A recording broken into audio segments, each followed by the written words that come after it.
So, mga kababayan, welcome dito sa ating programa, Bullseye, News Unfiltered. What you see is what you get, you decide. Ako pong muli ang inyong kaibigan sa live streaming, si Dante Maravillas, mula rito po sa lungsod ng Legazpi Province sa Albay, Philippines, to the world. Kumusta po kayo? So, ngayong umaga, Monday, napakaraming mga issues na lumampas na sa atin. So, hayaan na natin yung mga nakalipas. And ngayon, pag-usapan natin itong panibagong lockdown. Yung Manila, I think mamayang gabi, mga kababayan, yung ating Pangulo will address the nation. Sabi ko nga sa post ko, last Monday, na hindi tayo nag-broadcast, yung mga buzzers ko, nasa na po kayo? Yung mga buzzers natin, imbitado ko po kayo. Nung sabihin ko po mga kababayan na the lockdown will just roll to ECQ, MECQ, GCQ, MGCQ, at lahat ng Q. But it will last for 18 months. Maraming nagagalit sa akin. Kala nila, pabor po ako sa lockdown. Never po ako nagpabor sa lockdown. I hate lockdowns, mga kababayan. Yun nasabi ko po sa inyo.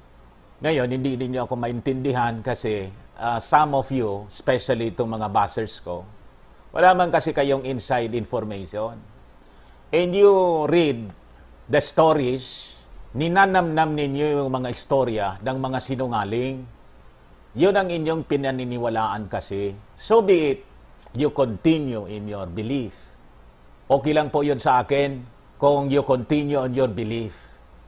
But still, sasabihin ko po sa inyo, hindi ako nananakot po kasi ano naman makukuha ako sa pananakot? Yung mga nananakot sa inyo, may pakinabang dito sa lockdowns. Mamaya, i-discuss natin. Bakit po addict sila po sa lockdown? Dito na lang po, mga kababayan, umiikot yung ating buhay.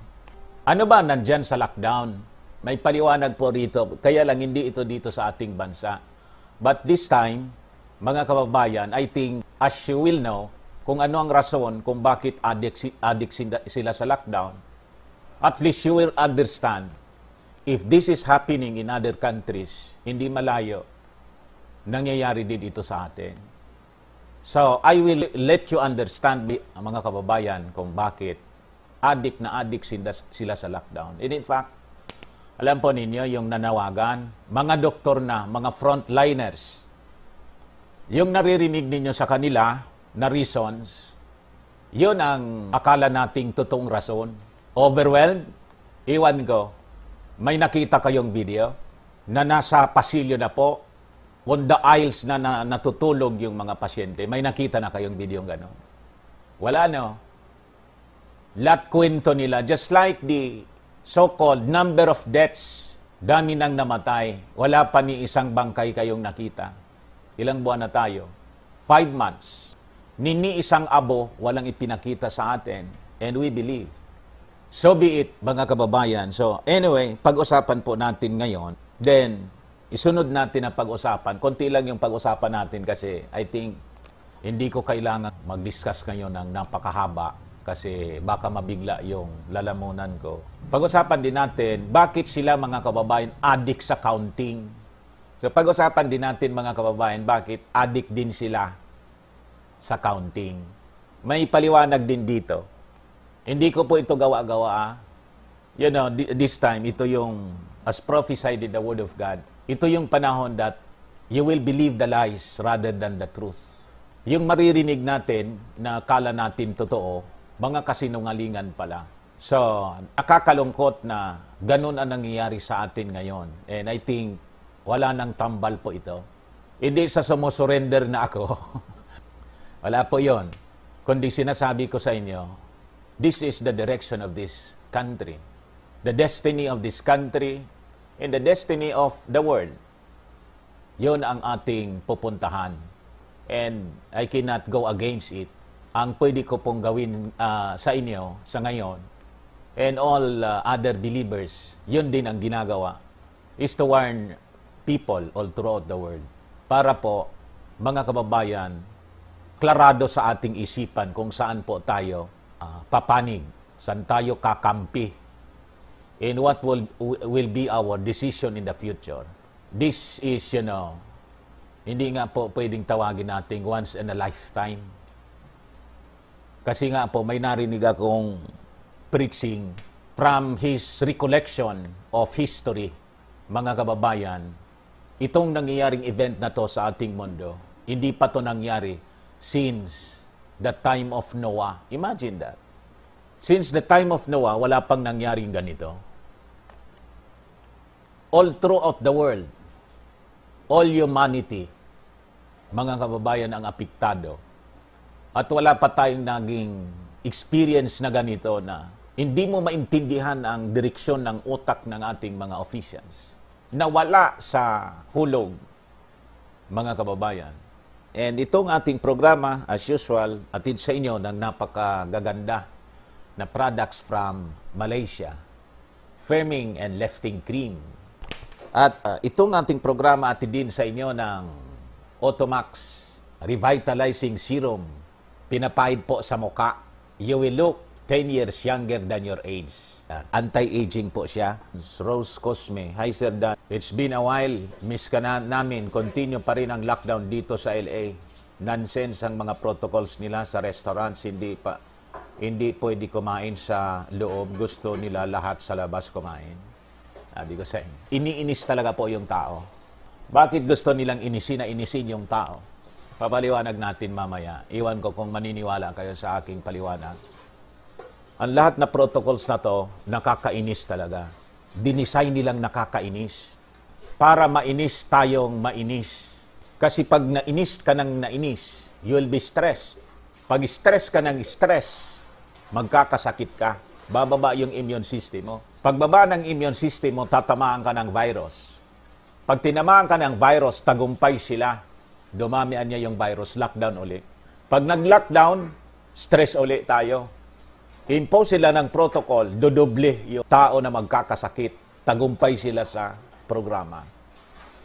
In the pandemic, mga kababayan, tagumpay sila sa kanilang agenda.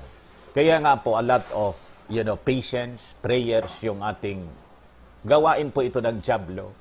You'll not believe me, but sinasabi ko sa inyo, we are actually battling against non-human entities. Paulit-ulit kong sinasabi sa inyo. Kalaban po natin, itong nakikita ninyong mga personalities, agents lang po sila.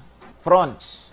Behind them, mga kababayan, non-human entity, controlling their minds, and they are imposing their will upon us, the whole humanity. The nations of the world, mga kababayan, are hostage. Hindi na nga makapag-isip, including our president. Kaya nga po, inuulit ko po, we have to pray for our president.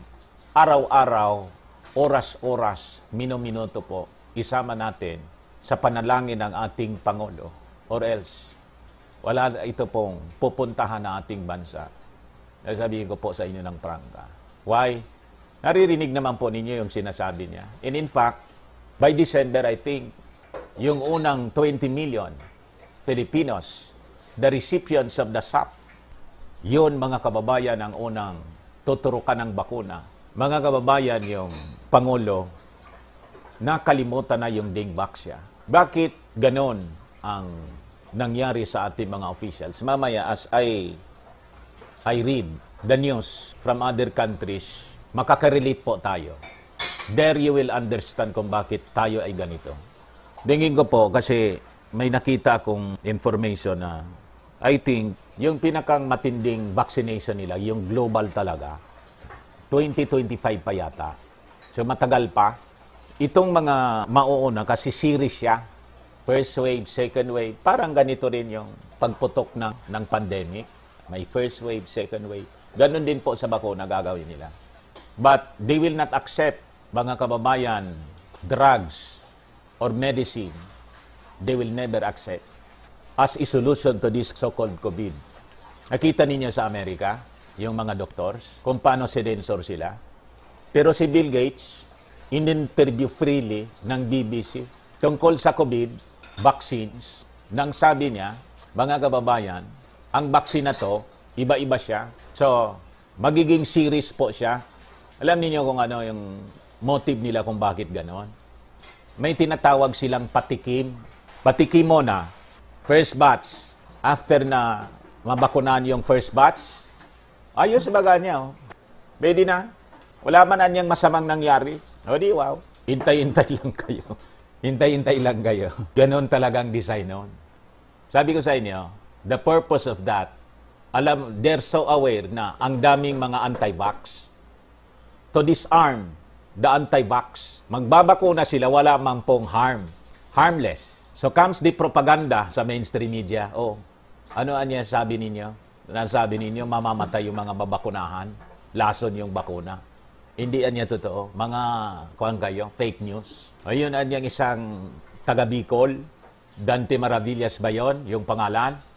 Ayun, isa anya yun na nagpapalaganap ng fake news. So, pati kayo na naniniwala sa sinasabi ko, magdududa na.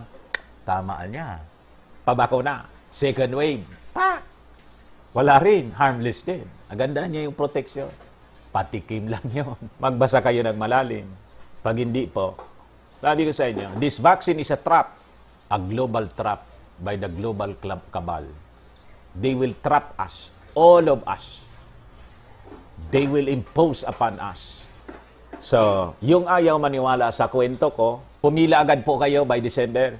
Pila agad. Lalaine Pineda, Sir Dan, sana po di matuloy ang bakuna. Nag-allocate na po ng budget and it's a priority. Laging ganon yung sinasabi ng ating Pangulo.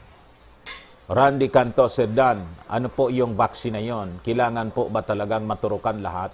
Ang target po dito sa Pilipinas, 60 million. So, 110 million po tayo. Tatargetin yun 60 million. Ang sabi ng ating Pangulo, marinig ko yung announcement niya, uunahin yung mga mahirap, libre daw po. Then the middle class will follow.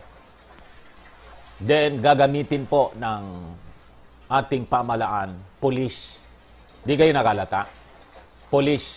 Simula ng pandemic, mga kababayan, yung police, naging military uniform sila, 7 colors.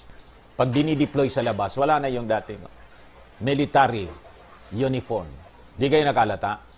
Ganun ang tingnan ninyo, mga police. Naka 7 colors sila.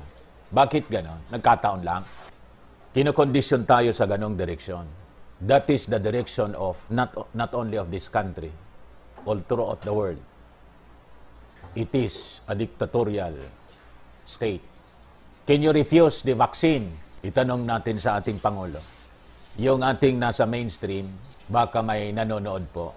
If you have that in access, we can ask the presidential spokesperson, ano ba yung mangyayari? Is it voluntary or it will become mandatory? What about if you refuse? Ayoko anya kasi naalala ko yung big back siya. Baka mangisay yung anak ko after 1 year. Can you refuse? That's the question. Wala sa ating mga legislators ang nag-raise ng ganong question. Not even one. Or even sa ating mga local officials, ni-raise ang ganyang question, mga kababayan. Is this a medical martial law? So wala na tayong choice because of pwede tayong saksakan ng kung anong gusto nilang isaksak sa katawan natin in which you cannot refuse. Why? You become a threat to the community. Yun ang rason nila. Yes, sabi ko sa inyo, a lot of prayers. What if it happen again? Naging dingbak siya ang magiging future vaccination sa atin. Sinong mananagot? Sabihin pang may managot, yung dingbak siya nga walang nanagot. Until na walang napapanagot. Nag-iisa na lang nakikipaglaban. Not even the palace, mga kababayan. Tumulong. Nakikita ninyo kung ano nangyari kay Acosta? A voice from the wilderness. At yung si Dr. Erfe, nag-iisa na lang sila. Kita niyo? Ganon katindi ang kapangyarihan ng mga nasa likod ng Big Pharma, mga kababayan. Arok Aklip, sa inis po ng isang tricycle driver, pinagdidikitan yung tricycle niya, pinagpukpok hanggang mayupi kasi di naman daw siya makapagbiyahe. Ganon ang magiging reaction ng mga tao sa stress. Diyan ang objective ng mga globalist cabal, i-stress ang buong mundo. Ang nakakalungkot lang, inayaan ang ating gobyernong i-stress tayo. Worse, yung gobyerno ang naging stress sa mga tao. Yun ang totoo niyan. Pasensya na po ninyo ang aking mga statements, mga kainisip ninyo, bumaliktad na ako, hindi po. Sinasabi ko lang sa inyo, ano ang reality. Si Sherlock Serdan, naging realistic movie na panood ko, human robot, naglalakad sila, social distancing, Lord, wag po niyong ipaintulot yung bakuna. Yung robot na sinasabi ninyong napanood ninyong movie, predictive programming ang ibig sabihin. No? That is the vision. Ginawa nilang movie. Napakaraming movie na akala ninyo science fiction po. Hindi. While it is classified as science fiction sa atin, sa general understanding natin, sa mga nakakaalam ng totoo, itong movie, ginawa nila ang mga movie yan to condition the mind of the people para matanggap nila in the future ito na siya. Ang tawag niyan, mga kababayan sa amin, predictive programming. Pinoprogram yung isipan natin. Ito yung magiging direction mo. Ito yung magiging pagkatao mo. Hindi ka na talaga totoong tao. You're half human, half machine. Di ba? So, makikita ninyo yun sa movies, makikita niyo sa cartoons. Kala ninyo entertainment lang, hindi po. It is an occult production. Occult. Pag sinabi mong occult, of the devil. Occultism is of the devil. Occult production. Ang Hollywood po, kontrolado ng mga occult. Kaya tingnan ninyo mga itsura ng mga producers and artists ng ganon ang totoo niyan po. So, binivisualize nila ano ang magiging future ng ating mundo, ano ang magiging future ng tao. Gawaan niya tayong movie. Based doon sa occult or demonic vision nila. Yun ang gusto nilang i-impose sa atin ngayon. You see? Kala ninyo kung ano lang. Kaya nga, pag kinikwento natin yan ganito, most people, kibit balikat, tama ba yon? Napapakibit balikat lang or napapataas ng eyebrows. Ganun ba niya? Napapaisip na may pagduda sa kanila. Pagmasdan ninyo ang future, mga kababayan. Simula na po tayo ng ating pag-uusap. So, tanong natin, so ano? Lockdown uli. Doon na lang iikot yung buhay po natin. Sa totoo lang po, mga kababayan, doon nila gustong umikot yung buhay natin. Ibigay ko muna sa inyo itong balita. Duterte heads, frontliners plea. HEADS, pinakinggan. Reimposes MECQ and Metro Manila, other areas, August 4 to 18. So, simula po bukas hanggang 18 na bago. Dati, mga kababayan, beginning of the month or half the month, nagbabago. Or kung hindi nagbago, extension. Ngayon, because of the petition from the frontliners, mga kababayan, mamayang gabi, ipapahayag ng ating Pangulo ang pagbabalik backward, mga kababayan. This is a backward march for this country. President Rodrigo Duterte has granted the appeal of the medical community to reimpose strict lockdown measures in Metro Manila and other nearby provinces as the country continues to see a surge of COVID-19 cases. Duterte approved the return of Metro Manila, Laguna, Cavite, Rizal, and Bulacan under stricter modified enhanced community quarantine from August 4 to 18 during a meeting with his cabinet on Sunday. Sabi po ni spokesman Harry Roque. Ngayon, bakit ito ganito? Mr. Maravillas, hindi ka naniniwala, overwhelmed sila? Itong mga frontliners na to. Makikita mong magsasalita po, mga officials lang nila. The staff are not allowed to speak. Worse, mga kababayan, hindi man pinapakita yung loob ng hospital. Kung ibabase natin doon sa Cebu, sa situation ng Cebu, based sa statement, mga kababayan, ni Gwen Garcia, ni Governor Gwen, di man anya, ganyan. Dito sa amin, yung unang ibinalita na overwhelmed kami, 30% lang anya. And what is allowed, in every hospital, 10% lang yung allocation. Pero pag ginawa ng kwento, as if lahat ng hospital, mga kababayan, punong-puno na. Ganon tayo. Mga kababayan, pinagluloko. Kaya nga po, the challenge is this. Wala man makinig sa atin. And we appeal to the President as he frequented camps, military camps sa kanyang mga pagbibisita.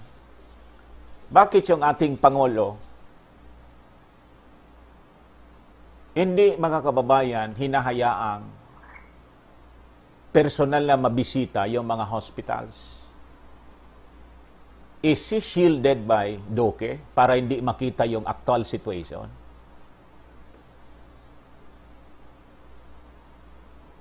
Tingin ko po, kinokordon masyado ni DOKE yung ating Pangulo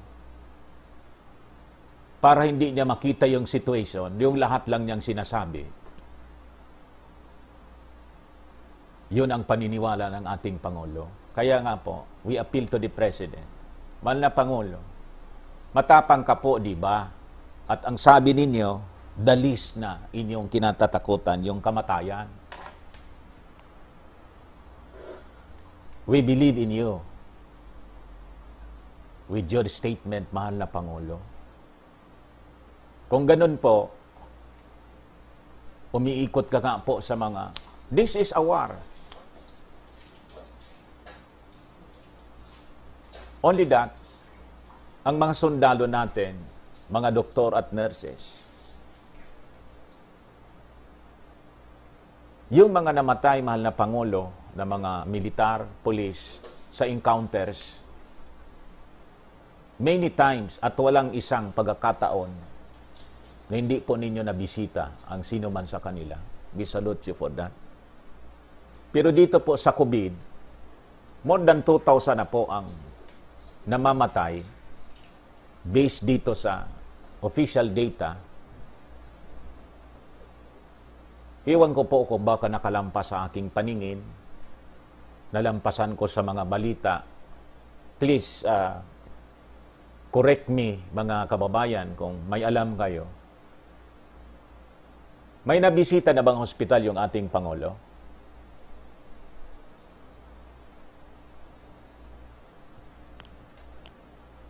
Pagkikuan po ninyo. Sa Manila, nabisita ba ng ating Pangulo yung any hospital na identified as COVID? St. Luke's. Ano pa ngayon? Di ko maisa-isa. Si Mayor Isko, bumibisita sa mga hospital. Pero kahit si Mayor Isko, sa kanyang video, wala man akong nakikitang mga pasyenteng COVID. Nagpapatong-patong na, ubos na yung bed. Lahat na lang po pasyente ng COVID. Wala man po akong nakikita other than konting footage sa television, and comes now the breaking news. Ubos na anya, overwhelmed. Wala nang mapaglagyan.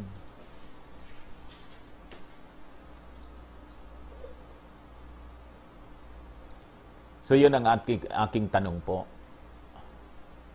Mr. President. Ngayon, I think may karapatan naman po tayong magtanong, mahal na Pangulo bilang isang Pilipino, at nagboto po sa inyo bilang Pangulo ng ating bansa. And not only that, all of us, mahal na Pangulo, apektado sa mga policies, protocols na ini-impose po ninyo na alam namin hindi naman po galing sa inyong kaisipan, galing po sa WHO.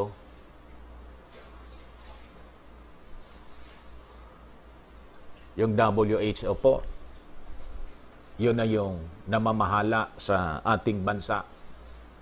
Lahat ng sinabi nila, yun ang sinusunod natin. At mahal na Pangulo, nalulungkot po kami, despite the breaking news, despite the viral videos in America, galing sa mga frontliners na mga doktor, telling the whole world, iwan ko kung hindi man lang nakarating sa inyo, that COVID has a cure. And that cure existed since 1965 pa. And that cure is being suppressed. Ang hindi namin, mahal na Pangulo, maintindihan, wala ni isa man sa gobyerno mo, cabinet secretary, ang nagparating man lang sa inyo, if you are really looking for cure, remedy for this pandemic na sinasabi po ninyo. Wala man lang nagbumulong, Mr. President, sa Amerika nagkakagulo na. Oh. Ito panuruin po ninyo. Baka pwede natin itong tawagan. Dami nilang doktor, oh. May cure na pala kasi perwisyo ng malaki itong lockdown na nangyari dito. So anyway, marami na tayong infected dito, more than 100,000 na. Yung recoveries natin, 65,000. So mabuti kahit walang gamot, naka-recover sila. Pero I think, Mr. President, may gamot pala. So itong hindi pa nakaka-recover, sabi ng isang black doctor, sa 350 niya na mga pasyente, wala ni isa na namatay. Why? Gumamit ng gamot na napakatagal na. But this time, it is being banned. Before, mga kababayan, you can buy that over the counter. Anywhere. So, ganun po tayo pinagluluko dito sa buong mundo. Maniwala kayo sa hindi. These people are not looking for cure. Wala silang interes na tayo'y gumaling. They're not after cure for the sick. Iisipin ninyo po, mga kababayan, masyadong, Mr. Maravillas, seryoso yung akusasyon mo. Hindi po seryoso ito. This is a reality. Kung ang bansa natin naghanap ng cure, hindi sana si Mario Marcos na sa Indonesia. Si Mario Marcos gumawa ng paraan para makalapit sa Pangulo, para ipa-approve yung alam ninyong injection. Pinansin? Unang proof, they are not looking for cure. Yung narinig ninyo na BCO at saka Lagundi, kwento-kwento lang yon para hindi tayo magduda. Makikita ninyo yon sa gawa. Nagpurso sila? Seryoso? Hindi. Nag-follow up sila? Para magamit na? Dumoble nga yung wala rin. And this time, mga kababayan, yung nakakalungkot, we have existing cure. In that cure, becoming viral, as endorsed by medical doctors, frontliners in America, no one from among our health officials nagka-interes. Wala bang nakaalam sa kanila? Niniisa na taga-gobyerno, walang nakapanood nun. Nakarating sa atin pero sa kanila hindi nakarating. Sinasabi ko pa sa inyo. Masama sana yung magduda, kaya lang yung duda, mga kababayan, hindi mo mawawala. Dito kasi sa Pilipinas, ang infected, 100,000. At ang recovery, 65,000. So, ilan na lang? Di man yun ginamot. So, 35 na lang. Tama. Ang may sakit. Kung 35,000, ang may sakit, hindi pa nakaka-recover right now. So, ang kailangan ng gobyernong i-cure, 35,000. Sino ang interesado sa 35,000 lang? Whereas, mga kababayan, kung bakuna po, ilang milyon yung target nila? 20 million. You compare 35,000 sick to the 20 million people healthy. At hindi kayo mga kababayan nagtataka kung anong klaseng kaisipan mayroon tayo ngayon. Interesado sila na bakunahan yung mga taong healthy. Hindi sila interesado na gamutin ang 35,000 na may sakit.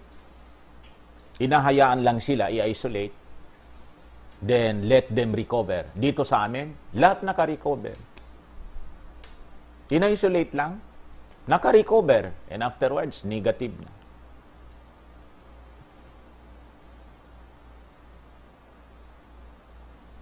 Saan galing pag-iisip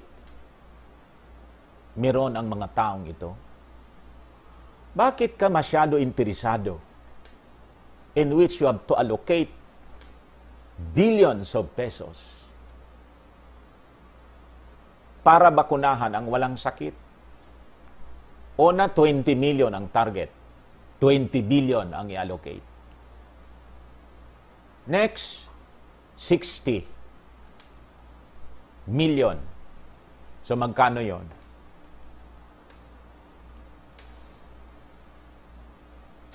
30 billion again.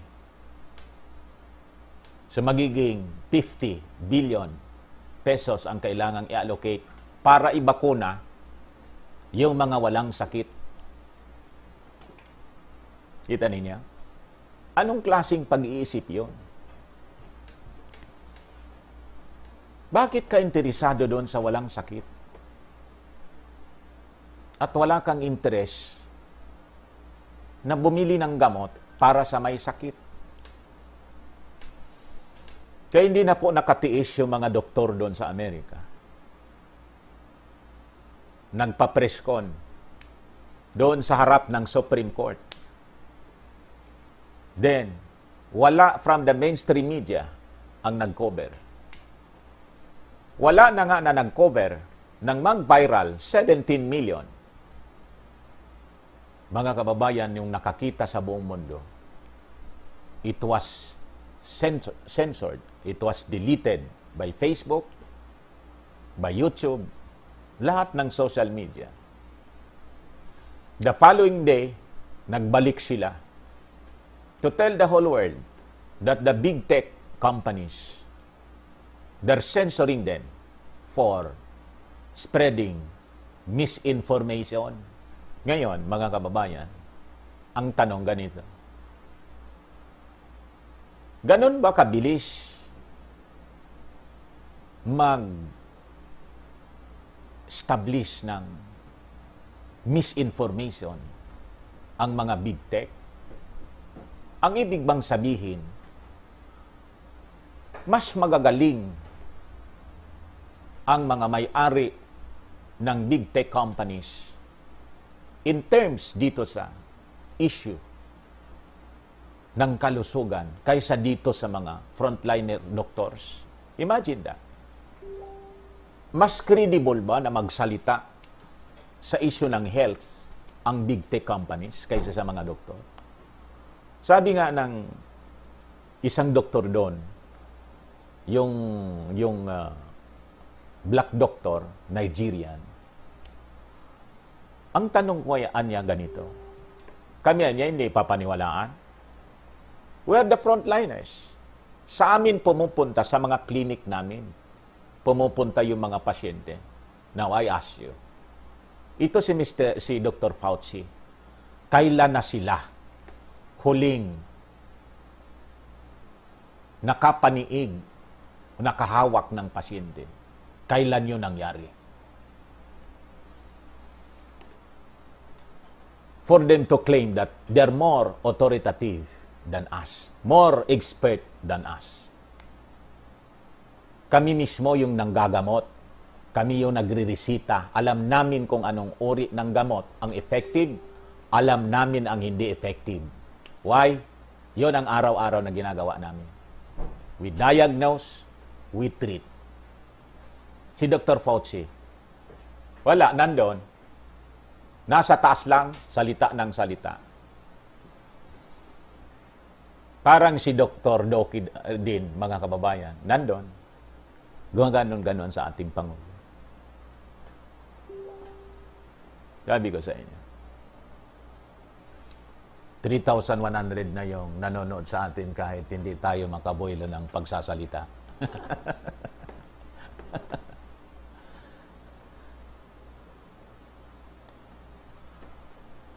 So, yun po mga kababayan ang gusto kong ipaambot sa ating pamalaan.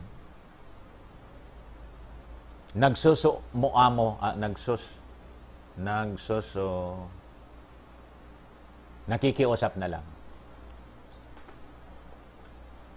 Hindi ko na masabi kung ano yon.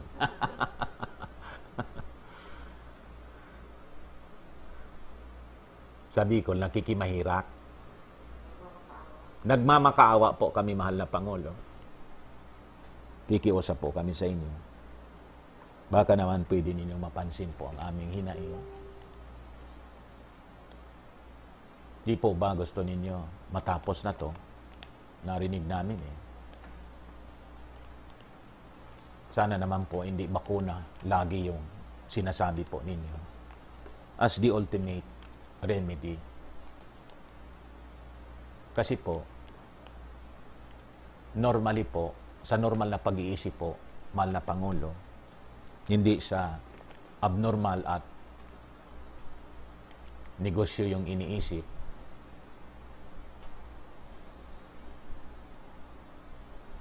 Ang dapat po talaga, ginagamot po yung may sakit.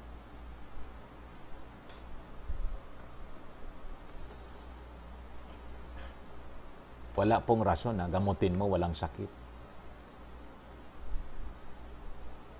Yung sinasabing bakuna, ang laman po nun sakit eh.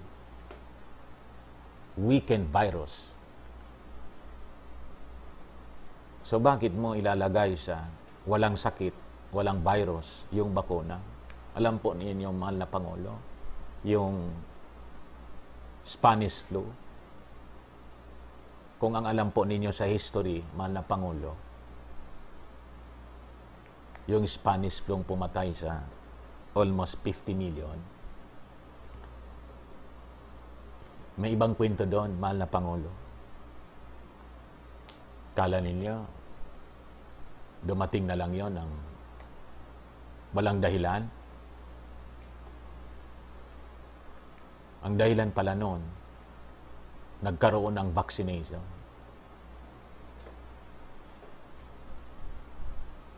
Nang magbakuna po, after 1 year, comes the flu. Nang tinawag po Spanish flu. that killed 50 million. Ngayon, iwan ko, mahal na Pangulo, kung maniniwala ka sa sinasabi ko. Kung hindi, wala na tayong magagawa, mahal na Pangulo. May kuya?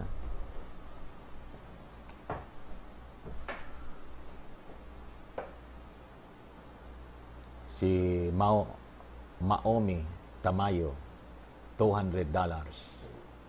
$2 pala. Kala ko $200.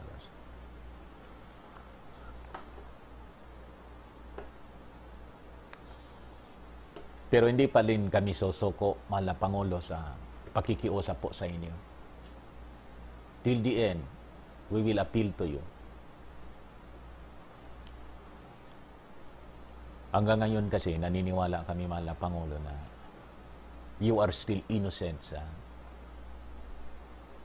nangyayari sa ating paligid. And you just wanted to help the country. Kaya lang yung pamamaraan po ng kung paano hanapan ng solusyon po, pamamaraan ng mga globalist yung sinusunod po ninyong script. So as a result of the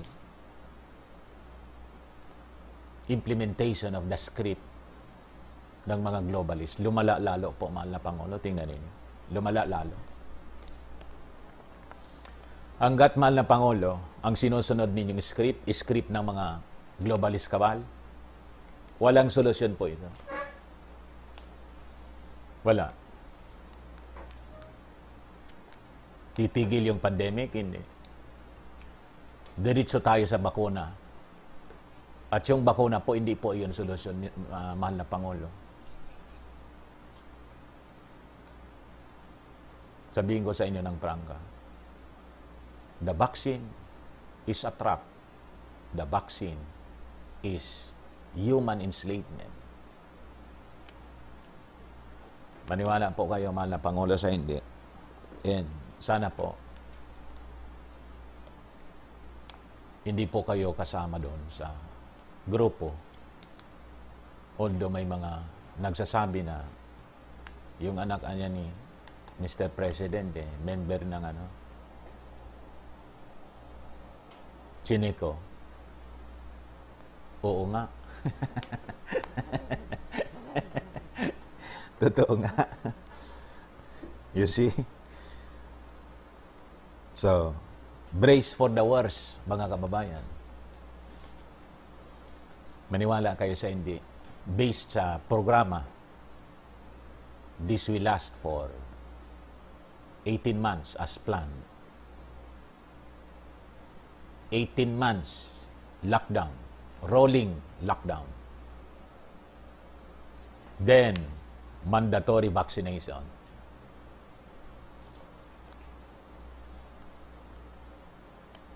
Ang pwede nating gawin, mga kababayan, pag tumingala sa langit. Let God, our Lord Jesus Christ, rescue us here. Kasi ang ibig sabihin nun, mga kababayan, ito na. The Antichrist system is about to take over this world. O ngayon, sabi ko sa inyo, bakit sila addict sa lockdown? Ano meron?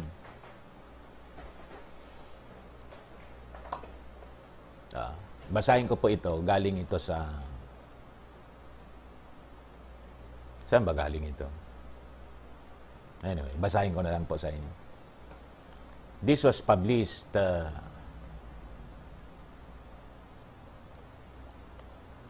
July 27, 2020.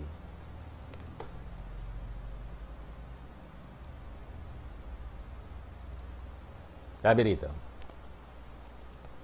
World Bank coronavirus aid comes with condition for imposing extreme lockdown, reveals Belarus president.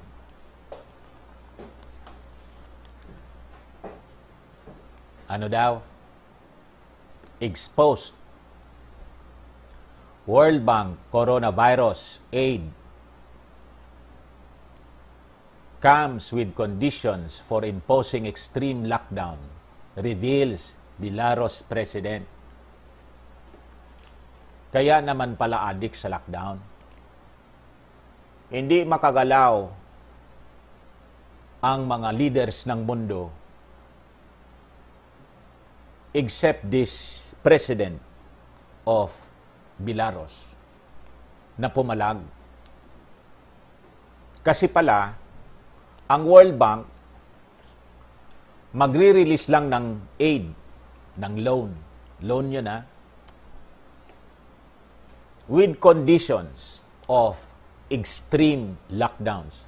Pag hindi ka nag-lockdown, nag-impose ng lockdown, kaya pala dito, sa amin, yung mga leaders namin dito, wala. Sabi ko sa inyo. Para ng mga ulol, mga praning. May isang infected lang, lockdown dito. Lockdown.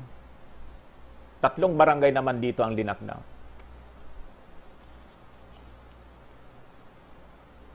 Condition pala yun. Iingin ka ng report. May application kang loan sa amin. May kaso kayo dyan? Wala man na niya. Negative na niya kami.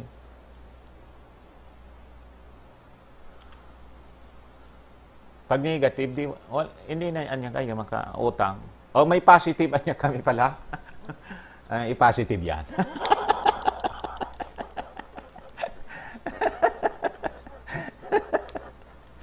Nag-lockdown na niya kayo?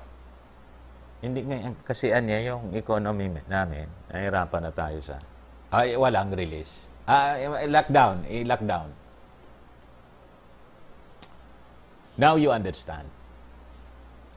Huge foreign loans are given to sovereign nations by the World Bank, IMF, and the likes. But the conditions that come attached to these loans are seldom told by governments to their citizens. Hindi pinapaalam sa atin ng ating Pangulo. Mga ganon-ganon lang yung ating Pangulo. By December niya, yung bakuna niya sa China, mauna tayo. Makikiusapan niya akong lahat pala yun, nakatali doon. At hindi malayo, mga kababayan,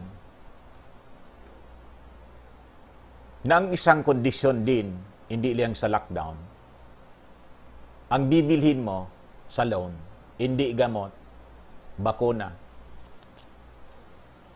Now you understand kung bakit yung Pangulo natin seldom to mention medicine, cure for COVID. Kahit po si Roque, hindi siya nag-mention. Nakamonitor sila. Yung World Bank may opisina sa Manila. O kahit walang opisina pa, sa tindi ng technology natin, laling monitor mo niya yung sinasabi ng okay. Pag hindi niya, sabi ko siya, a recent case in Belarus has exposed the conditions laid by these agencies for loans being provided for COVID-19. The president of Belarus has exposed the World Bank coronavirus aid comes with conditions for imposing extreme lockdown measures. Now you understand kung bakit adik sa lockdown dito sa ating bansa. And yung yung mga frontliners, doctors na nagpapirma appealing to the president for stricter lockdowns, ano tingin ninyo? Inosente yon? Overwhelmed niya kami. Sabi ko sa inyo, kung ano ang script ng WHO, yun ang ini-impose nila ng DOH at yung mga frontliners dito. In order allies, including UP, wala sila.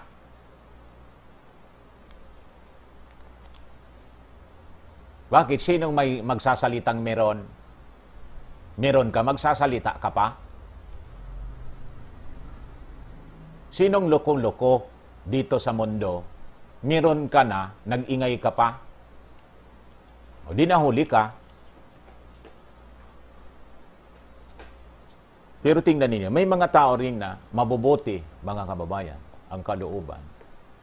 Just like the President of Madagascar. Anong bansa pa yun? Yung isang bansang black nation, African nation. Paisa-isa na lang. We're hoping sana, because napakataas yung paghanga natin respeto sa ating Pangulo. Inaasahan natin, isa yung ating Pangulo sa will oppose. Kasi nga, di ba, sabi ng ating Pangulo, no one can dictate him. No one. Pinagmumura niya kahit yung Santo Papa, pinagmumura niya. Tuwang-tuwa tayo, ano?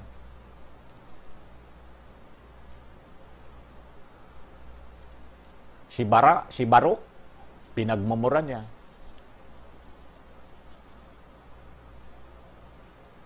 Pero tingnan ninyo ito. The President of Belarus has exposed that the World Bank coronavirus aid comes with conditions for imposing extreme lockdown measures. Isa pala siya sa kondisyon. Kaya hindi magkaugaga yung mga bansa other than yung hindi nila kayang i-block.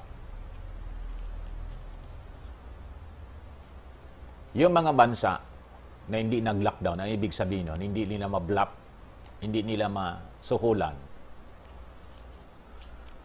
Sa Japan, walang lockdown. Mayaman sila eh.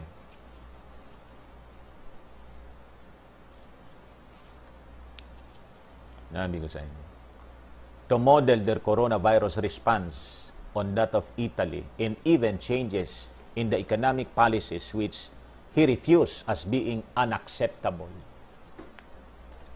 The World Bank, the WHO, they are the one dictating this time to the nations of the world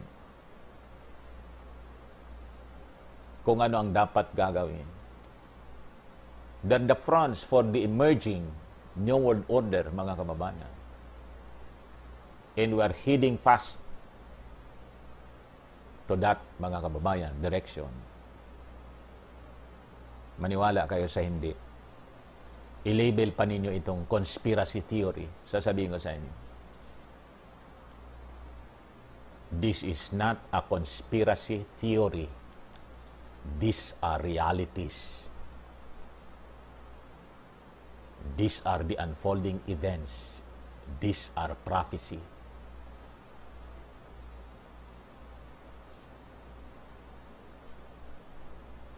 Additional conditions which do not apply to the financial part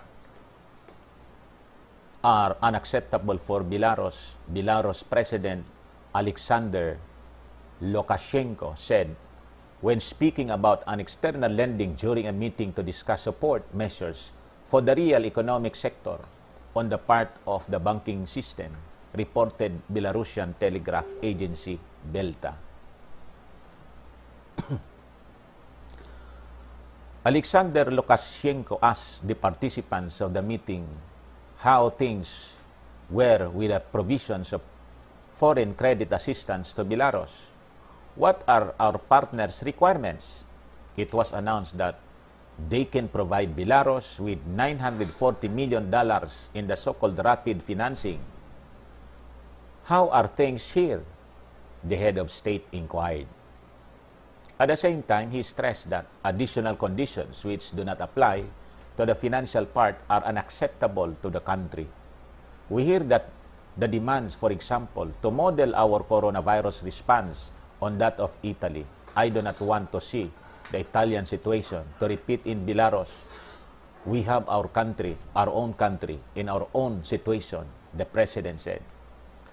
According to the President, the World Bank has showed interest in Belarus coronavirus response practices. It is ready to fund us 10 times more than it offered initially as a token of commendation for our efficient fight against the virus. Kita ninyo? Ngayon, bakit gusto ng mga funders, World Bank, IMF, bakit gusto nila na lockdown measures?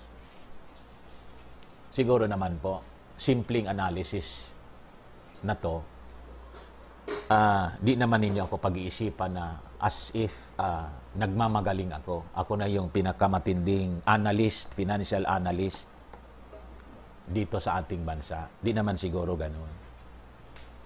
Simple kwan lang po. Simple analysis. Then tingnan ninyo kung tama.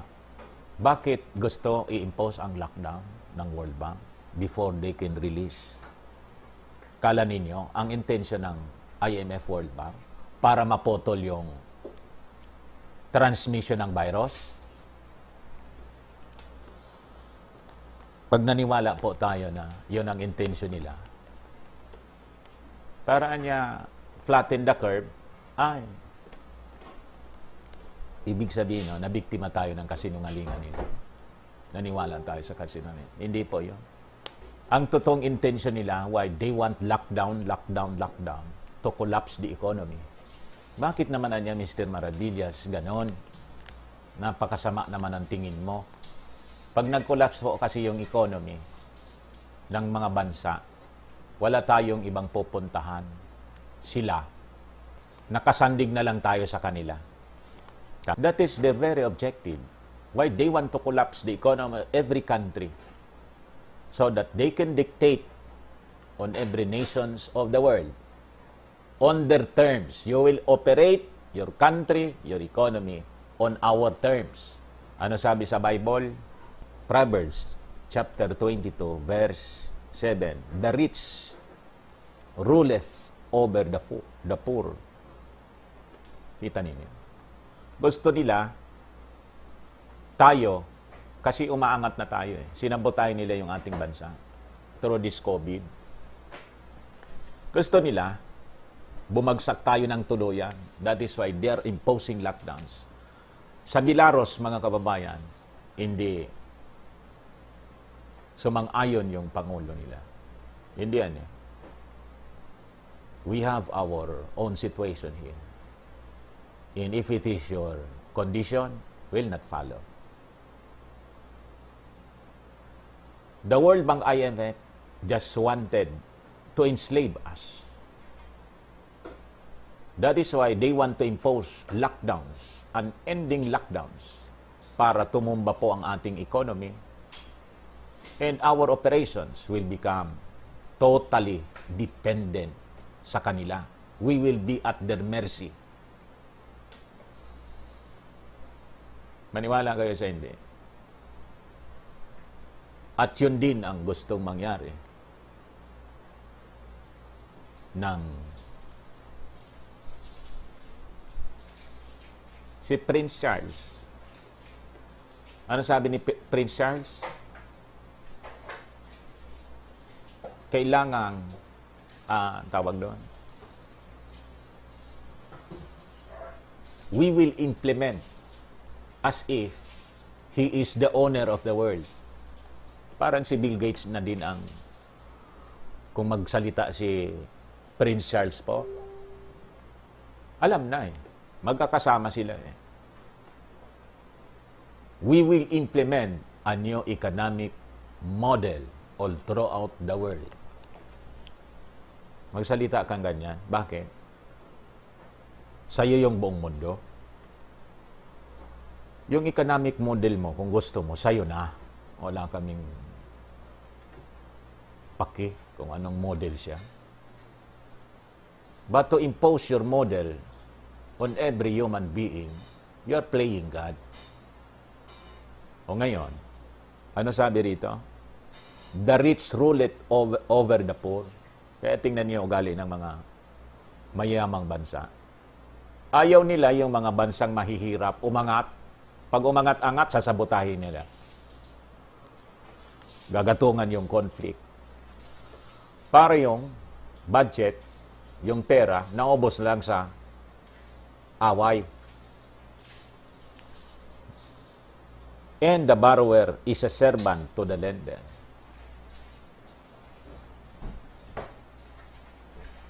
Pag ikaw daw borrower, you become a servant. Tagapaglingkod. So right now,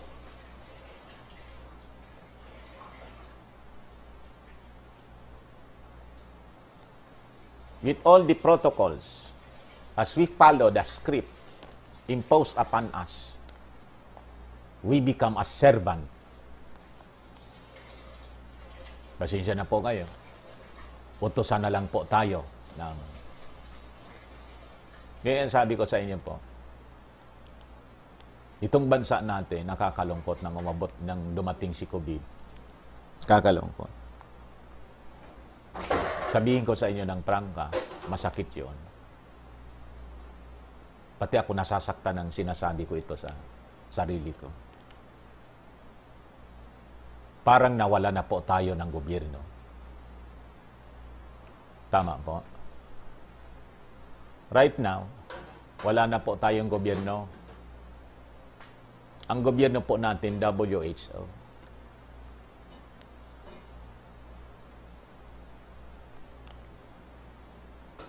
Yung magiging leader po ng buong mundo, that political leader will become our leader. And our leader in this country will become a punong barangay to them. Ni gobernur man lang. Punong barangay.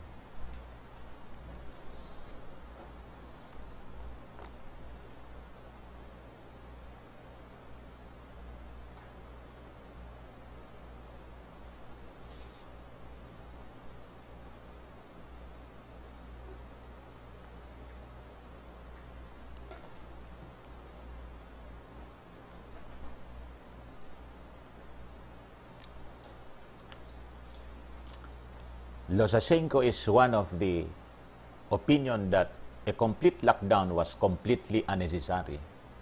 Similar views have been expressed by many renowned scientists as well. Kita ninyo.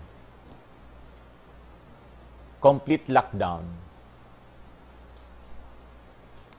is unnecessary.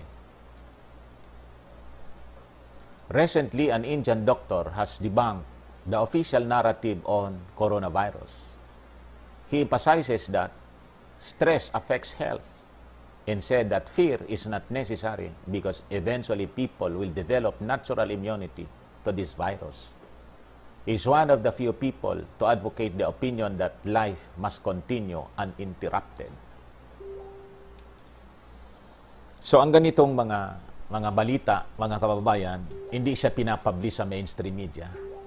It is not worthy of the space sa New York Times, kung dito sa atin sa Inquirer, sa Philippine Star.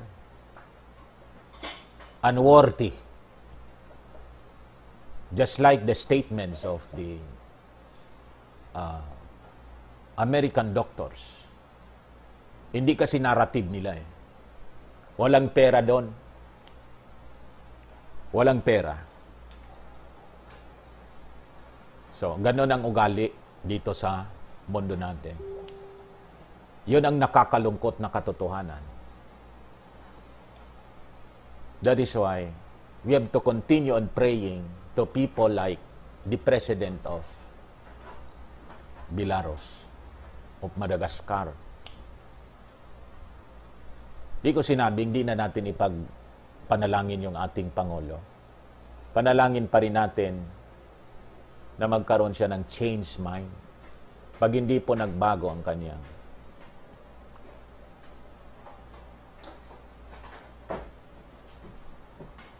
pananaw Sasabihin ko po sa inyo. Ito na.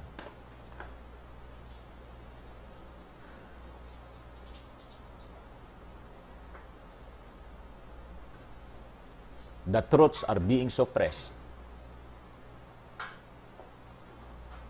all throughout the world. If there is a remedy found, it is being banned.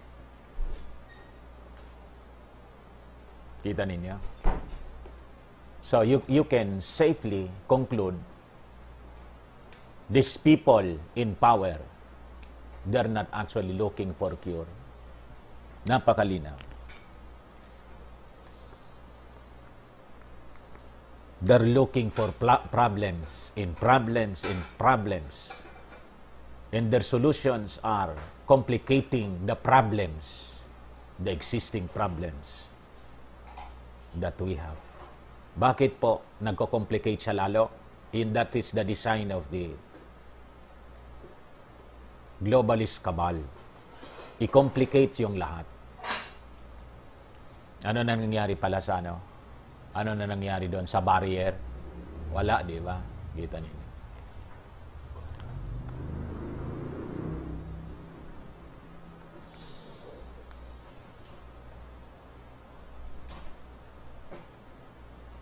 O ngayon, dito tayo sa last. Konti lang yung topic natin ngayon. Pasensya ninyo muna. Next time siguro maka-adjust na tayo.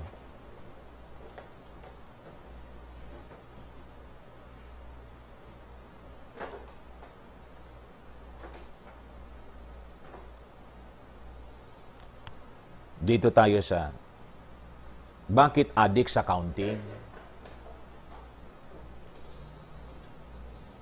Ayaw tumigil nila.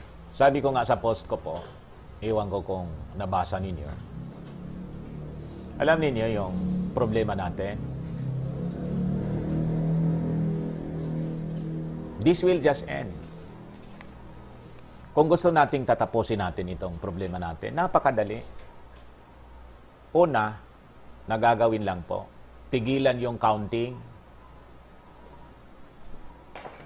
Yung pre-scoring counting, yun ang dahilan kung bakit hindi tayo makagalaw. Naintakutan ang mga tao. And that's happening all throughout the world. Hindi ko sinabing, hindi na tayo mag-ingat. Hindi ko sinasabing gano'n. Pag tinigilan po ng DOH ang counting, at pag tinigilan ng ating gobyerno ang lockdown, at pag tinigilan natin yung pagpapadoko natin sa WHO, wala na tayong problema. Yung contact tracing, no? You continue with the contact tracing, anong problema ninyo doon? No need for you to announce.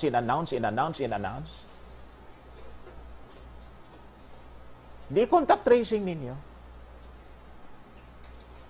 Pag na-trace ninyo, gamutin ninyo. Obligation ninyo yan eh. Kailangan ba talaga na magbilang tayo ng magbilang?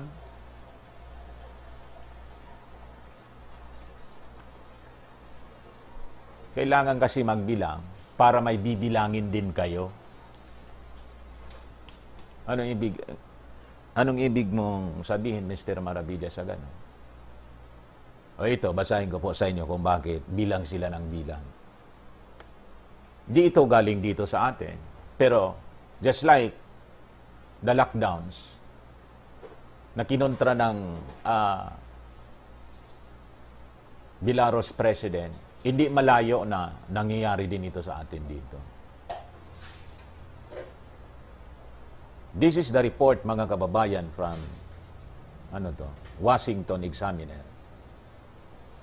Published August 1, 2020. Sabi rito, CDC Director acknowledges hospitals have a monetary incentive to overcount coronavirus deaths.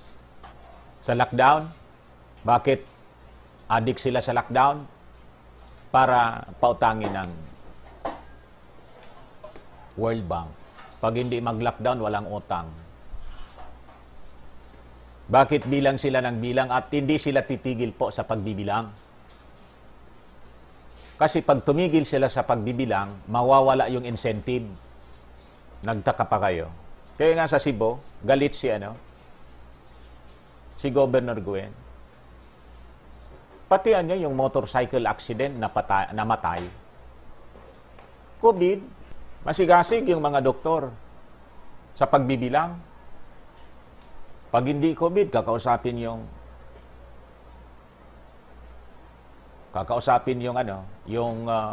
kamag-anak, gusto mo niya, libre na. May kanan niya, may package sa niya dyan 45,000, 143,000, 350,000. Pag sibir, gusto mo niya sibir, ang ilagay ko, 750,000 yung sibir ang package. Now you know.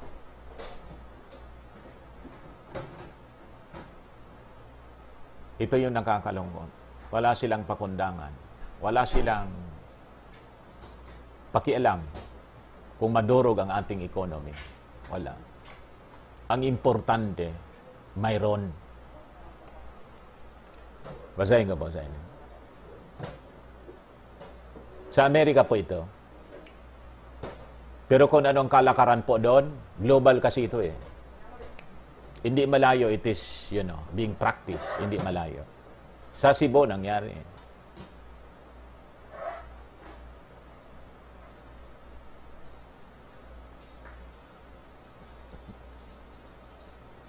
CDC Director acknowledges hospitals have monetary incentives to overcount coronavirus deaths. Overcount. So, ang ibig sabihin ng overcount, sobrang pagbilang. Pag isa, ang bilang ng isa, 11. 1 plus 1, 11. Ano yung kay Lomi? 4 times 40, 1,600. Oh. Kaya nauso si Lomi. Sabi ko sa inyo. Hindi lang po sa Comelec may US Centers for Disease Control and Prevention Director Robert Redfield agreed that some hospitals have a monetary incentives to overcount coronavirus deaths as they do deaths for other diseases. I think you're correct in that we have seen this in other disease processes too. Ginastify pa para makalusot. Hindi man lang anyang COVID, pati anyang ibang disease, sige overcount namin. Really, in the HIV epidemic, somebody may have a heart attack but also have HIV. The hospital would prefer the classification for HIV because there's greater reimbursement.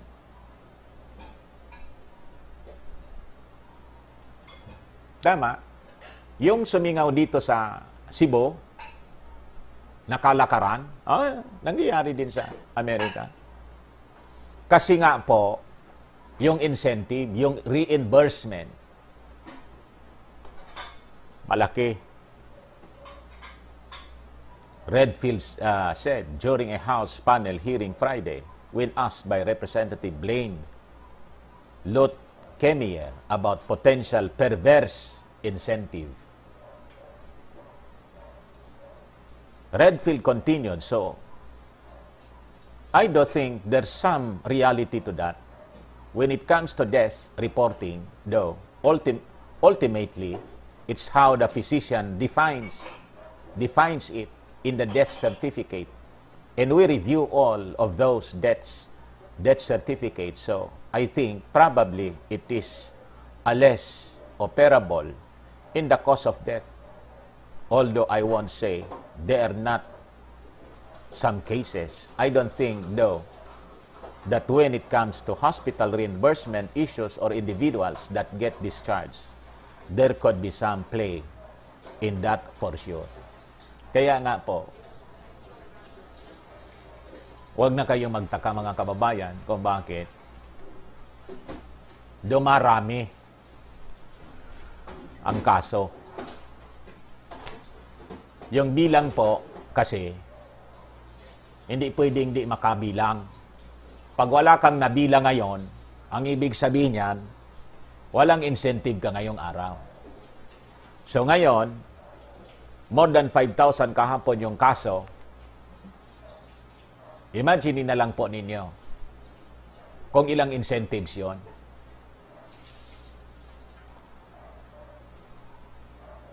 Pag wala kang mabilang, kaya huwag kayong magtaka kung bibilang sila at bibilang kahit pagsabihan natin sila, stop the counting.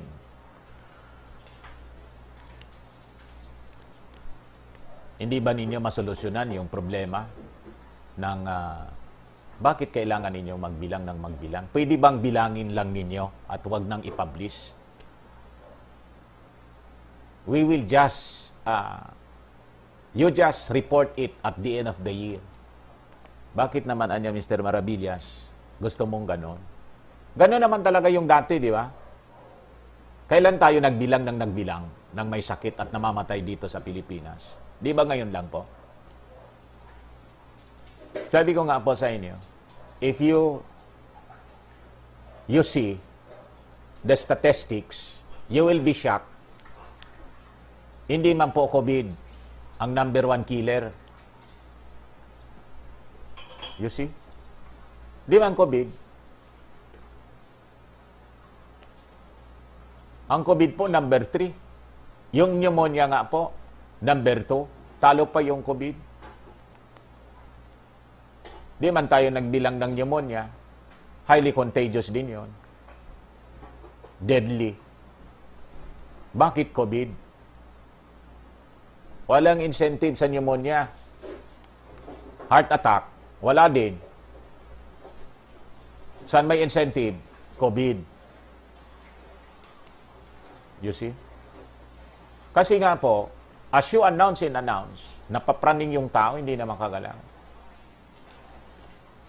The fear pandemic, sabi ni Governor Gwen Garcia, is worse than the virus itself.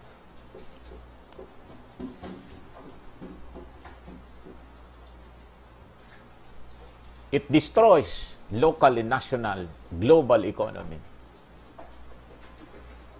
Tingnan ninyo. Di makagalaw. Ilan yung nawala ng trabaho? Ilan yung depressed ngayon? Napakarami. Basahin ko ito sa inyo.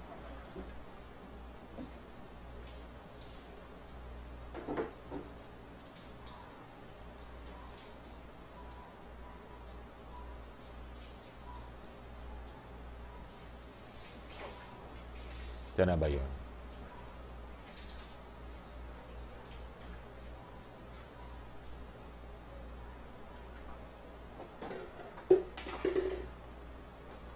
May sinare kasi po akong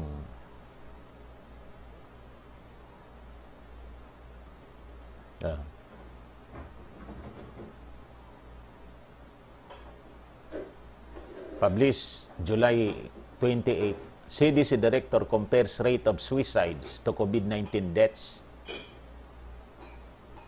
The Center for Disease Control, Director Robert Redfield said in a Back Institute webinar that suicides and drug overdoses have surpassed the death rate for COVID-19 among high school students.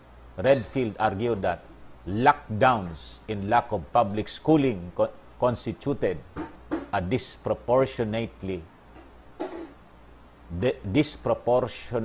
negative impact on young people's mental health. Kaya nga po, tulungan ninyo ako. Maraming salamat. Umabot tayo sa 3,300. Sabi ko sa inyo, the impact on the mental health nito pong lockdowns will become worse than the virus na linalabanan po natin. And why is it we continue on lockdowns? Hindi kayo maniniwala kung sasabihin ko sa inyo. That is actually what they wanted to achieve. Hindi kayo maniniwala kung sasabihin ko sa inyo. Their objective is not actually to cure, to save lives. Sabi ko sa inyo, it's the save lives slogan is a double talk. Ang totoo nyo nung kabaliktaran nun.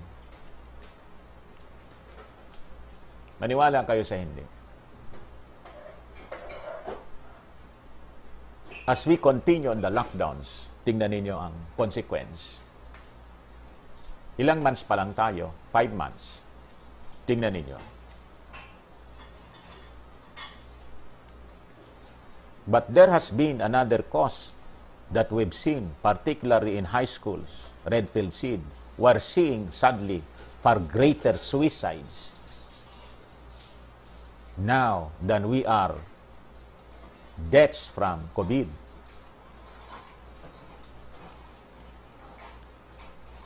Mas marami ang patay sa suicide kaysa sa COVID. Sa Amerika ito, We're seeing far greater deaths from drug overdose that are above excess that we had a background, that we are seeing the deaths from COVID. So this is why I keep coming back for the overall social being of individuals. Let's all work together and find out how we can find common ground to get the schools open in a way that people are comfortable and they're safe.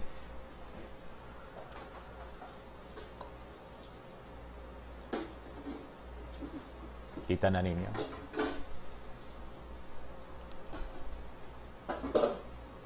That is why, sabi ko sa inyo, many times, ulitin ko ulit ngayon.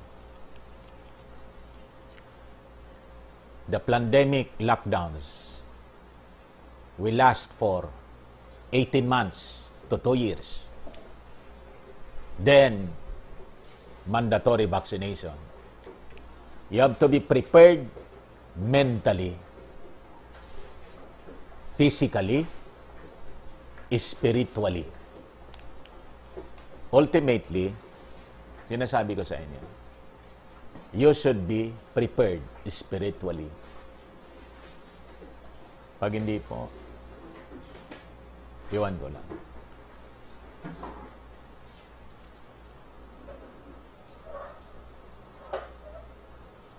Wala man po. There's only one hope.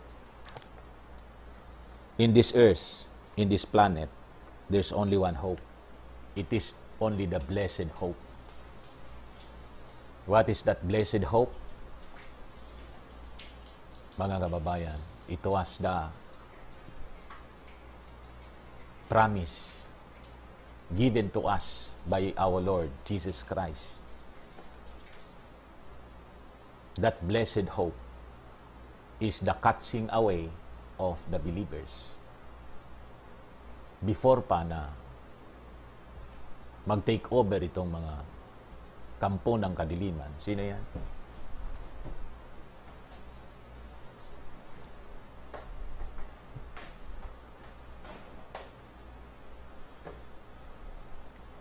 Si Jake Noma, 250 yen. Hey you, maraming salamat. Ang blessed hope natin, mga kababayan, only our Lord Jesus Christ. You have to learn the ABC of salvation. Pag hindi po ninyo natutunan yon, mahirapan po tayo. Only those saved,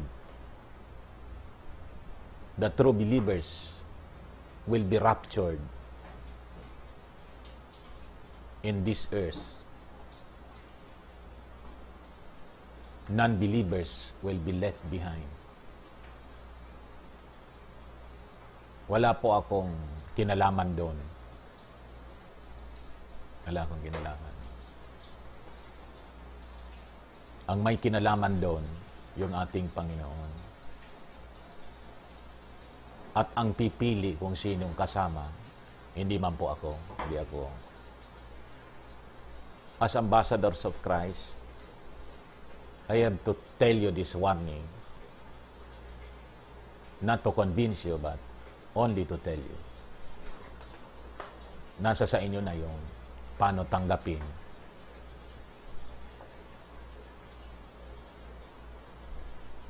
So learn the ABC of salvation, mga kababayan. Okay? So, I think that concludes our program this morning. Kasi matagal na rin pala tayong nagsasalita. Yung mga gustong mag-try nito, mag-message na lang po kayo directly sa amin.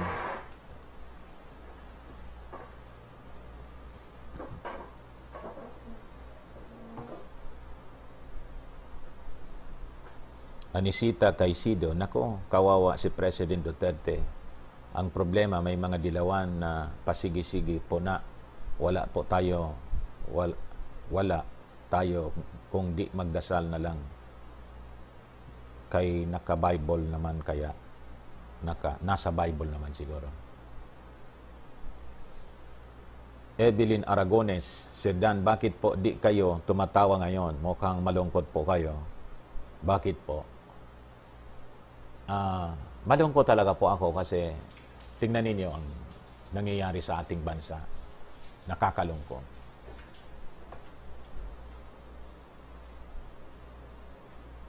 Lalong lumala yung nangyayari sa ating bansa. Ken Valerio, Sir Dan, suggestions ko, bakit di kayo magkaisa na mga DDS vlogger para makarating ang panawagan mo? Hindi po kasi lahat ng mga DDS vloggers tulad ko. Ako kasi po, believer ako eh. Some of, nakikita kong mga vloggers, while they believe in our president, they're not believer. Yun ang pagkakaiba namin. So, I cannot convince them unless they become converted. Pag sila'y naligtas na tulad ko, magiging katuwang ko sila. Pag hindi ko sila magiging katuwang sa ganitong gawain. Kasi hindi man nila ito naiintindihan. That's the reason why of the vloggers all throughout the country. Ako lang siguro nakikita ninyong ganito ang pananaw. Kasi po ako, yung mga balita na binibigay ko sa inyo, I discuss it based on biblical perspective. Yun ang pagkakaiba ko sa kanila. Sa kanila, yung usual politics, economy, yung gawain ko dati yan, nang nasa mainstream media ako. Lalo nang hindi ko pa masumpungan yung kaligtasan ng galing sa ating Panginoon, worldly lahat, blind kasi ako eh. Blind. These people are blind. Pag hindi ka naligtas ng ating Panginoon, blind ka. Di mo makita kung ano yung nakikita mo lang superficial. Kung ano sinabi ng Pangulo, yun na yun. Sinabi ng opposition, yun na yun. Kung ano ang malalim na kahulugan ng mga nangyayari at statement niya, walang understanding silang ganon. Hindi ko sinasabing supreme ako sa kanila. Hindi. Nagkataon lang po that wisdom na sumpungan ko sa ating Panginoon nang ako po'y maligtas. That humbles me. And I'm sharing that to you. Para kayo rin po maunawaan ninyo ang nangyayari sa atin. And siguro naman po, For the past, ilan na tayong taon nagkakasama, dumami yung ating mga tagapanood. Marami sa ating sinasabi. Nangyayari po, di ba? It's happening.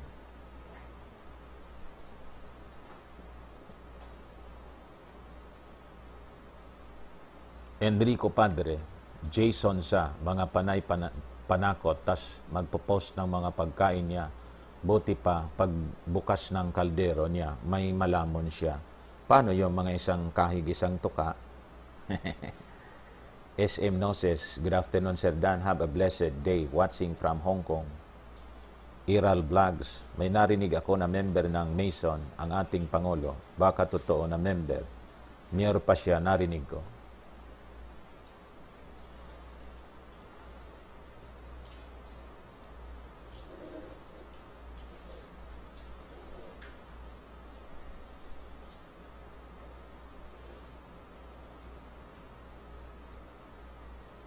Sinya Arcilia, Sir Dan, lockdown ulit sa Cavite until August 18 na naman.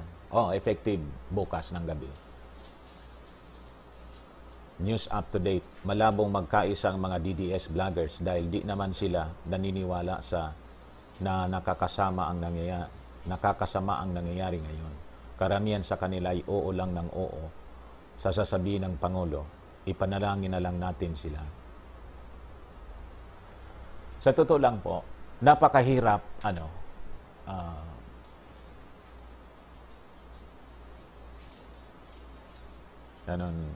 tamang term nun. Ganito na lang. Sa totoo lang po, kung sasabihin ko ng sa inyo, yung parang inosente halimbawa yung ating Pangulo. Inosente talaga siya.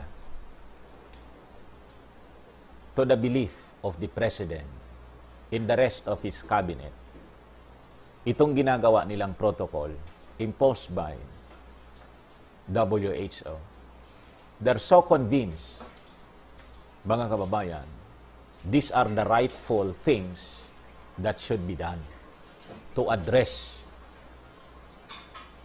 COVID. Ito lang.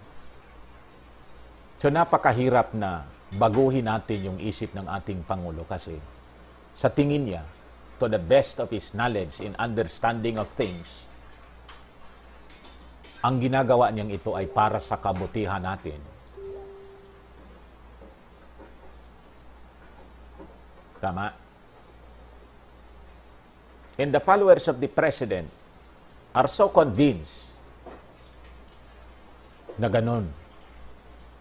Kaya mapapanood ninyo sa mga vloggers, ganun ang posisyon nila.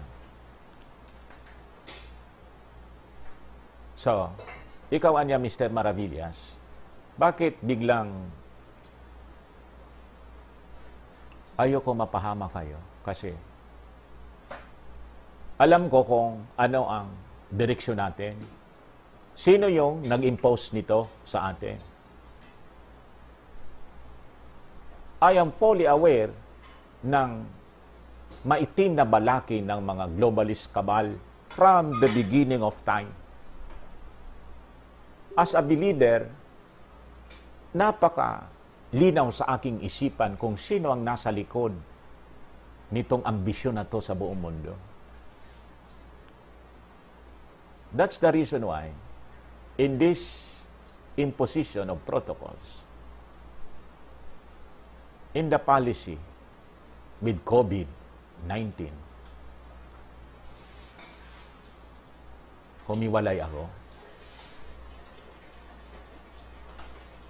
Kasi, pag hindi ako humiwalay sa ganong gawain, ang ibig sabihin, I agree, mga kababayan, doon sa agenda nitong mga globalist cabal out to control humanity. This globalist cabal is working with the Antichrist system. So I'll be on the camp of the Antichrist system. Imagine that. I'm a Christian, a true believer of Christ. Then I'm working now with the Antichrist system because ang aking leader na ibinoto, si President Digong, is on the side of the Antichrist system. Maaari ba yon? It is a sellout. Kailangan kong manindigan. Between God and man, I'll be with God. Ang pwede kong gawin, mga kababayan, is to pray for our leader. Kasi sa Word of God naman, ganun ang dapat ginagawa natin. At tayo ay dapat magpasakop sa ating leader. That is why hindi po ako lumalabas sa kanyang panuntunan. Kaya pag lumabas po ako, kami, sa family, yung imposition na nakamas, I have to follow. Pag hindi ka makahinga, alisin mo. Di ba? Because that is the imposition of the government. It will be nonsense for us to, fight for it. But I'm telling you, the truth about mask and everything, about social distancing, about the lockdowns. Itong lockdowns, ano magagawa natin ni Sir Ranida? So I stopped traveling. It is nonsense for me to, ipagpilitan ko. Travel akong Manila. Makikipag-away ako.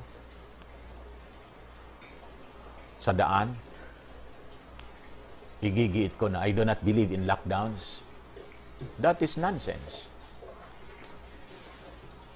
That is why ginagawa ko ngayon. I have to tell the people all throughout the world, ito yung consequence ng lockdowns. Sabi ng mga experts, tulad ng mga American doctors na nag-viral, napakabago, that is not necessary. You cure the sick. You treat the sick. There is a cure. Anong problema natin? Ang problema natin, nagpaloko tayo sa WHO. At hanggat hindi tayo umaalis doon sa script nila, hanggat hindi tayo nagigising itong bansa natin, in all other nations of the world, sa panloloko ng tuloy-tuloy na po ito. And the only way of escape is the blessed hope. But unbelievers, hindi ka naligtas, hindi ka kasama doon. Ngayon, kung gusto mong kasama ka doon, pag-aralan mo kung paano maligtas. Learn the ABC of salvation. Yung preaching ni J.D. Farag, the ABC, type na lang po ninyo para madali. J.D. Farag, ABC of Salvation, sa YouTube, para mag-guide kayo ng maayos. Mayroon din akong ginawa.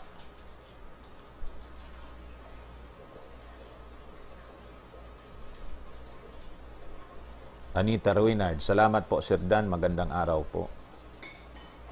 TJ Castillo, wag na po tayo umasa sa PRRD, sarado na po isip niya. Pagdasal na lang pong nating mangyari at be prepared for the worst to come. We have done our part, we did our best, let our God do the rest. He knows everything. Tama po. Jocelyn Dimachiba, thank you Sir Dan. Magkaisa po tayo alang-alang sa bansa at mga kababayan natin. Kailang po iwaksi ang mga hinanakit sa bawat isa. Magkaisa na lang po tayo mga Filipino.